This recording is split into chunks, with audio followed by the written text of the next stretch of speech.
Hi, I'm Nick, I'm Lawrence. and welcome to the Nick and Lawrence Show. And Merry Christmas, It's Christmas Part 2. Part 2. So, welcome to Christmas Part 2, and we're happy to be here. Lawrence is very happy. His head is blinking. He's so happy. But welcome back. We if you recall, we did a Christmas episode a couple weeks ago, and we wanted to we let you know in that episode that we were going to do part 2. That was just our intro to Christmas in the holiday season, and we're back, and we're ready to celebrate Christmas, and we hope that you enjoy our Christmas episode, part 2.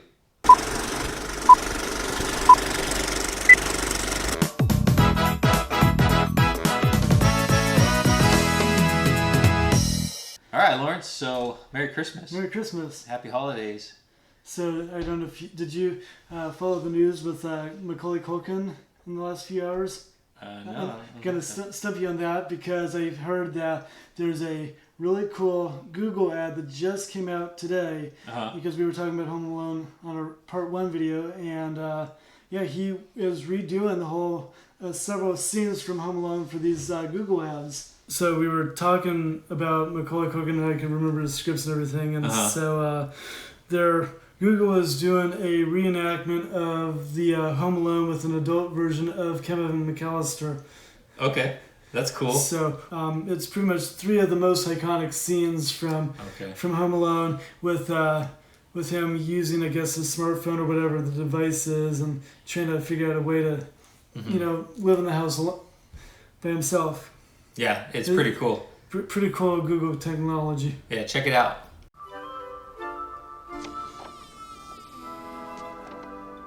Mom? Dad? Hey, Google, what's on my calendar today? You have one event called House to Yourself. Oh, yeah. Hey, Google, add aftershave to my shopping list. Hey, Google, remind me to clean these sheets later. Okay, I'll remind you. Too bad AC ain't Someone's at the front door. What do I owe you? Looks like you paid online. Keep the change, you filthy animal. Okay, cool. Hey, Google, turn down the temperature 2 degrees.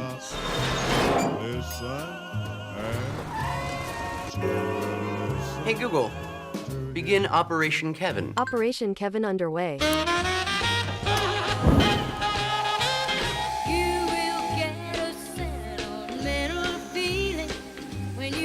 Better get out of here before somebody sees us.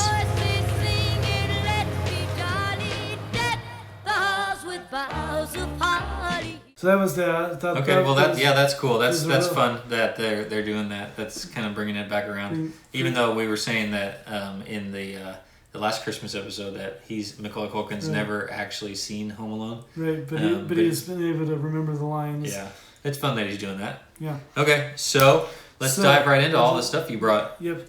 So we'll start with this is called "Waiting for Santa." It's a Barney, pre-Barney and Friends tape. It would have been around the time that Nick and I were kids, but we like Nick and I were saying in an earlier video, we didn't know about it until our siblings came along. So this is "Waiting for Santa" from 1987. Oh, okay. Yeah, and the age range would have been 2 to 8 years old. So it was a large range for what we consider for Barney, but really cool Christmas Barney and Friends tape. Very rarely do I talk about Barney because I just never picked up for me. But we talked about that in our Mickey Mouse episode. Yeah, we talked about Barney, and we even though Barney came out in 87, you said 87, on VHS. We didn't like. It didn't pick up into PBS until 1982. But which is when our siblings would have watched it. Yeah, well, that's pretty cool. Okay.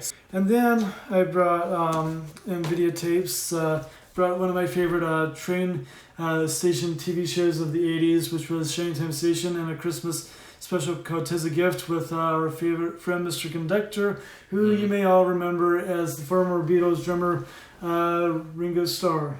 Oh, okay. Ringo Starr was the train conductor.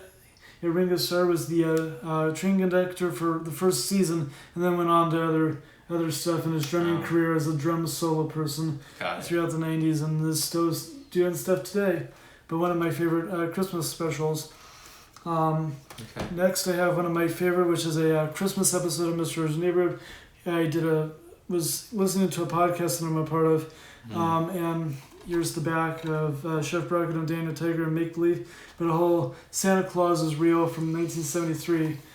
And so got this as a Christmas present from Amazon and supported their company. And then one of my favorite Christmas movies to me is Lady and the Tramp. It actually is got a Christmas storyline at the very beginning and the very end. Yeah, I don't think I knew that. Well, I haven't watched it in a while, but... So Christmas 1901 is the beginning of the story, and there's a scene where a lady comes in a hat box. Oh, she was a gift? She was a gift, but she's also out of something that happened in Walt's real life, where he gave his wife Lillian a dog in a hat box. Right. At Christmas time. Okay. So... That's cool. Yeah, so it was kind of based off of that? Based off of that. That's fun, yeah. So a little Christmas thing there. And then this is a 3-gift collection of Sesame Street and Christmas Eve on Sesame Street from 1978. And this was the award-winning one that everybody talks about to this day. And there's a couple of others, Almost This Christmas and Almost World Happy Holidays. So there's a little bit of kind of fun and nostalgic for everybody in this package. So you can show the really young kids who like Almost World that's been around for the last 30 years. Okay. 20 years, 1988. Got it. Gotta correct myself on that. So 20 years ago, 1988 was when the whole Elmo's thing started. So. Right. When he was really popular as a toy. When he was really popular. There was one that was a movie that was done, Elmo Saved Christmas, which was kind of in between, that came out in 86. Elmo came a lot earlier, but he didn't really get picked up until 98 with his own little segment. Okay. So that's from there. And then VHS, The Muppets Christmas Carol. Nick and I were looking at it. We discovered that there was... I had the videotape for a long time and didn't discover that there was a book in the back that kind of told the story from 1983. Yeah, it's the gift that just keeps on giving. You didn't even know it had a Christmas present for you. Right. So... Yeah, that's a fun one. So that's pretty much everything. Oh, one more. So this does not look like a Christmas. It's one of the treasure boxes, but the reason I brought this with me is on disc 2 there is an episode called Disneyland Around the Seasons. Oh, fun. And when we were talking as we've gone through the Christmas season, Walt was actually born on December 5th. But he also died 10 days later on December 15th. And so they do Disneyland Around the Season, and it aired 3 days after his death. But it's pretty much, he talks about It's a Small World, he talks about the different things going on in the park, and about the last half hour of the hour-long specials that he would do on Sundays or Thursdays was he would do a Christmas special. So he does a lengthy part of the show, and he does a Christmas... one of the Christmas parades. So you get a really lengthy Christmas parade, and then they show the candlelight processional for that year in the shows. So cool. And then the intro is very cool because it's kind of green and red, a Christmassy color, so you feel like you're going to get a Christmas Disneyland episode with Walt Disney. There was one that I saw on YouTube before coming here from '62 where Walt's all dressed up to look like Charles Dickens. And they got the snow falling down in Anaheim, which for those of you who know from our neck of the woods in California, we don't really get snow in LA, but it snowed at Disneyland? But with the help of Tinkerbell, of course. Oh, of course, yeah. The thing that was fun about when I looked at shows that I like, one show that, I wanted to bring things that had a Christmas feel to them, but there are, one of my favorite TV shows is Full House, and Full House has... At least I discovered that they had in the 8-year run that they had like 4 Christmas specials. They did one for season 2, and they did one for season 6, 7, and 8. Okay. Now season 7 is more like what I would consider not so much of a Christmas episode. It's called The Perfect Couple, and it's pretty much Joey doing a game show. But at the very end, you start seeing the Full House set all decorated with Christmas with a little bit of the Yuletide music in the background. Especially after Vicky and Danny break up after this game show, which she never showed up to. But it has kind of a Christmas theme. Like you see the Christmas decorations and everything, and it fell during December. But there's technically three Christmas episodes. There's the one, season 2, where they get stuck in the airport. And then season 6 is called A Very Tanner Christmas, where everybody gets together in the Christmas style Tanners in San Francisco, and then the season 8 episode is Areshi Jerry Mentalman, I think is how it is, and Mickey Rooney has a cameo in that as a special guest in that one, and it was a joke shop, and Michelle feels bad that the Christmas time for her dad isn't all that great and stuff, but yeah, so those are my favorite Full House. To know that at least with Full House that they made several Christmas episodes. It wasn't just like in most TV series where there's a one-time Christmas show. So I tend to put those together for my Christmas marathon and stuff. Oh, nice. Yeah. So that's pretty much a nutshell of the things that I brought. And I know in part 1 you talked about Home Alone and you talked about Santa Claus. Any other Christmas movies or anything? Well, I mean, those are still my favorites. Yeah. But I also have one. I've got to have a Christmas tradition.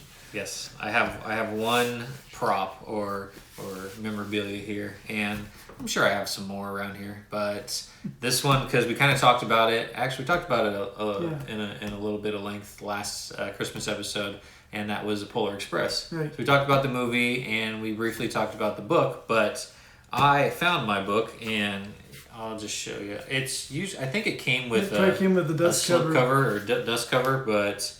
That's long gone, and the hardcover is a little bit scratched up, and I don't even know if that's paint or what, but it's been around for a while. I believe this is my original one. So this is from 1985, and I'm not sure when the actual story came out, but I know that this was mine when I was, 3 years old, and it's actually in really good condition still on the inside. So this is it's actually in good condition. I don't even think I read it more than a few times. So I got it when I was little, and it's fully illustrated, and so basically it's the same story as the movie, but the copyright on this says 1985 by Chris Van Allsburg. And so it's just really cool, actually. It's very similar to the movie. They did a really good job on the movie. But it's got the story, and then it's probably maybe, 20, 25 pages long. But it's a good story for kids, so I'm definitely hanging on to it for when I have kids. But that's probably one of my Christmas collections from my childhood, and I just keep it in a bookcase so it doesn't get any more damaged. I think it actually might have got water on it, because I remember having to throw away the dust cover because I think it got a little warped, but the inside is good still. So I definitely recommend reading the book and then maybe go watching the movie. But you don't have to take our word for it. Yeah, you don't have to take our word for it. But other than that, check out maybe one of these movies. Go to the bookstore, get a book, maybe try to find one of these movies at the library or maybe bookstore or the department store. Just find one on Netflix if you can. But yeah, check out a nice Christmas movie. We like all these. But before we wrap up, I want to ask you, there's, for those who celebrate Christmas, there's the Christmas versus Christmas Eve. Let us know in the comments what your holiday tradition is, and if you are on the Christmas Day versus Christmas Eve side, let us know. And I think that's it. So we got some Christmas cheer to go spread. So we're gonna let you go for this time, but hopefully you got a chance to take out of your busy Christmas Eve the opportunity to relax in the rush of getting Christmas presents and stuff. But yeah, thanks for taking some time to spend with us, and we appreciate it. And we'll see you next year. Yeah. So I'm Lawrence. I'm Nick. Merry Christmas. Merry Christmas. And a Happy New Year. Happy New Year. All right. See you next year. See you later.